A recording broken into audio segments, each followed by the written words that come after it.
These are 5 things that Apex added in the game to make it better. At the number 5 spot is daily rank rotations. Man, this is honestly a blessing that I never really thought about until I started making this video. But man, did I hate the fact that there was 5 maps and you'd only use 2 of them per season. And on top of that, if the ranked maps were trash, you just did not want to play ranked for that entire season. Unfortunately, we lost splits for that, but it's fine because they still split the rotation up halfway through the season anyway. They just don't reset the rank. And the rotation right now is really good with Olympus and World's Edge, so I'll definitely take that exchange. Now at the number 4 spot, which actually used to be the number 2 spot before this season started, the Replicators. Now this might be an unpopular opinion, but while the Replicator itself is still a great addition to the game, it's nowhere near as it used to be. Yes, it could craft shit instantly now, but no, you can't craft purple backpacks or respawn beacons. And I know what you about to say.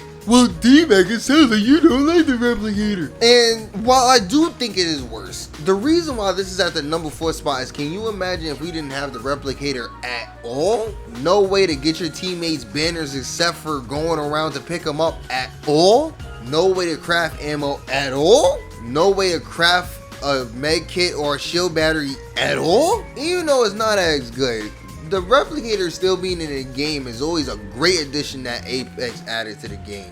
Now at the number 3 spot, the respawning system. Before, when you came back to life, you just had a white shield, no weapons, and you were just at the mercy of the lobby. So you had to carefully choose where to go so your team could loot. But now, when you respawn with the weapons before you died and 60 bullets per gun. And you start with the shield that you died with. And it makes it so much better because you could just respawn your team anywhere at any time and you know that your team is safe because they can get right to fighting. And as long as you have the time to respawn, you really don't have to worry about where to go. And we was all worried about the consequences of this move, but let's be honest, now that it's here, do you really want them to take that away? Now the number 2 spot is the permanent Evo shield. Man, remember the days you couldn't upgrade your shield while fighting?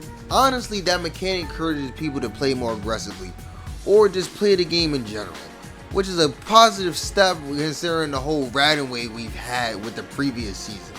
I will always respect the fact that you can start with nothing and do stuff for the team and fight and get your way all the way up to a purple shield. Just hitting someone and hearing the sound of your shield upgrade to a purple is so damn satisfying, especially when you snipe somebody. And again, especially with this new system, just doing anything contributes to you upgrading your shield. And now they have perks? Yes, even though you can't pick them up from the floor, it doesn't matter because I can literally have extra abilities. All my abilities to be made stronger. And the fact that I can level up my shield besides doing damage, and it helps the whole team level up their shields, come on. Like, just cause sure, you can't pick up on the floor, but I would say this is a way better trade-off. Man, let me like this. Fuck that previous system. And I love that previous system. That's why I was on this list. But the way this system is set up, this trumps over the previous system. And I'm really happy that it's here. So, at the number 1 spot, can you really blame me for this one? It's evac towers. Evac towers. The one item in the game you are going to use multiple times a game. An item that you'll use just because you got pinched or you're too far in the circle, you can just pop it and go. Or that worst part where you're on the other side of a wall during the final circle and you need to get over there and you don't got no Valkyrie. Evac tower, making super open maps like Storm Point and Broken Moon somewhat tolerable. But let's be honest, why did they not include jump towers in those maps? My friend Donnie said it best.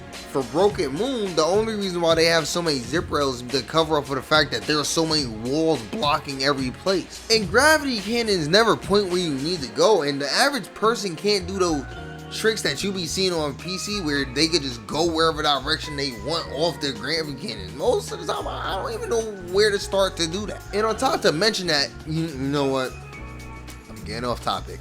Anyway, back to the evac towers. Evac towers don't have those flaws. You can get away and go wherever you want, whenever you want. And it destroys itself, so people have to hustle for it if they want to take it. And yes, you can destroy it, but if your whole team isn't shooting at it as soon as it goes up, you might as well forget it. They're gonna take it and go away. With that being said, what are some things that Apex adds to the game that I didn't mention? And if anything, do you want to also comment some bad things that Apex adds to the game that made it worse? Because I'm gonna do that soon. And if you're watching this on YouTube, I stream on here. And if you're watching this on Facebook, I stream on here as well. And if you want to see some Apex, Overwatch, Foam Stars, Helldiver gameplay and videos, subscribe and follow. I thought it'd be nice to start off 2024 videos with something nice about Apex. Considering they did a lot to change their game, I'm gonna give them some praise for it. With that being said, peace.